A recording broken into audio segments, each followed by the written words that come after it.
भारतीय कृत्रिम अंग निर्माण निगम आल्मिको मुंबई व जिल्हा प्रशासन, जिल्हा दिव्यांग पुनर्वसन केंद्र यांच्या संयुक्ताने नागरिकांना दैनिक सहाय्यक उपकरण मोफत वाटप दिनांक 8 व 9 सप्टेंबर 2 दिवसीय दिव्यांग ज्येष्ठ नागरिकांसाठी कृत्रिम हातपाय चेअर वाटपासाठी तपासणी शिबिर घेण्यात आले। सदर शिबिर धुळे शहरातील काकासाहेब बर्वे स्मृती कन्या छात्रालय गरुडबाग या ठिकाणी पार पडले। तर या प्रसंगी सीओ शेख यांच्या उपस्थितीत या ठिकाणी पार पडले। तर प्रसंगी या ठिकाणी दिव्यांग पुनर्वसन केंद्राचे प्रमुख कृष्णा शिरसाट, दिव्यांग विभागाचे अधिकारी पावरा साहेब यांच्या उपस्थितीत सदर हा कार्यक्रम पार पडला। तर मोठ्या संख्येने या ठिकाणी ज्येष्ठ नागरिकांच्या तपासण्या या ठिकाणी करण्यात आल्या। विविध कृत्रिम हातपाय व्हीलचेअर या ठिकाणी त्यांना वाटपासाठी तपासणी शिबिर घेण्यात आले।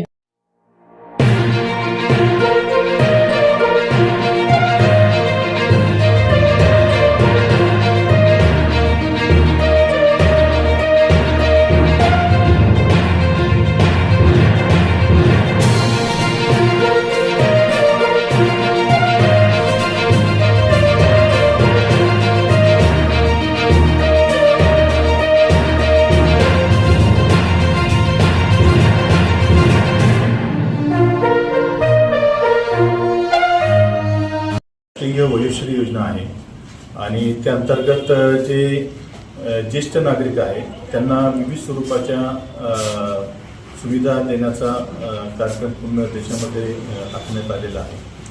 आणि त्या अंतर्गत जसं केंद्राचा निधी आहे, राज्य शासनाचा निधी आहे, त्याच पद्धतीनं जे CSR फंड आहे, विविध जे कंपन्या आहेत, शासनाच्या असतील किंवा प्रायव्हेट कंपन्या, त्यांनी CSR फंड देऊन या योजनेमध्ये हातभार लावावा अशा प्रकारचं शासनाचं धोरण आहे।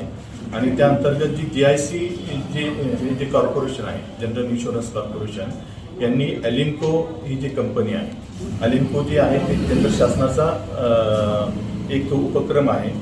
त्या अंतर्गत जे दिव्यांगांसाठी ज्या वस्तू आहेत, कृत्रिम अवयव किंवा इतर ज्या काही वस्तू असतात ते त्या ठिकाणी त्याचं प्रोडक्शन केलं जातं।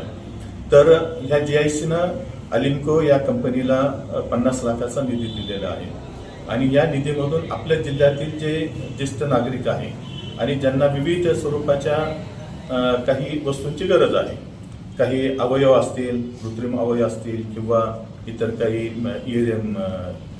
म्हणजे कानासाठीचे किंवा इतर ज्या काही वस्तू त्यांना गरज आहे, तर ते आपण पुरवठा करणार आहोत।